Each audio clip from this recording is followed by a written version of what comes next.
pour peu que nous suivions l'Évangile, la proscription du monde est sur nous, car la perversion de celui-ci est de préférer à tout sa misère, ses injustices et ses divisions. Il n'aime ni la pauvreté, ni l'humilité, ni le pardon, ni le service de l'unité. Il les rejette. Il faut nous inquiéter, non pas que les chrétiens soient aujourd'hui persécutés, mais qu'en fin de compte, ils le soient si peu. Sont-ils vraiment fidèles?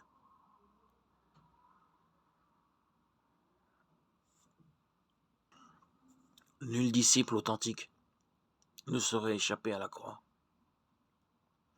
Celle-ci, qui ne peut être humainement recherchée, qui doit être détestée en elle-même parce qu'elle est une monstruosité, confirme néanmoins le témoignage du chrétien.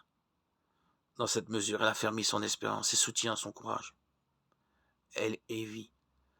Ainsi se trouve vérifiée quotidiennement la parole du Christ. Bienheureux ceux qui souffrent persécution pour la justice à cause de moi. Nous sommes menacés, à l'heure actuelle, d'un christianisme sans Christ.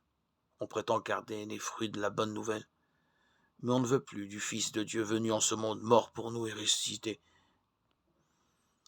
pour notre résurrection. À quoi sert-il après 2000 ans? Qu'on l'enlève, comme criait la foule à Ponce Pilate. Que fait-il demander cette violence est un suicide de croyants et de mépris de notre Seigneur Jésus-Christ. À l'instant même où celui-ci se prévaut pour son compte d'un messianisme nouveau, rien ni personne ne sauve en dehors de Jésus.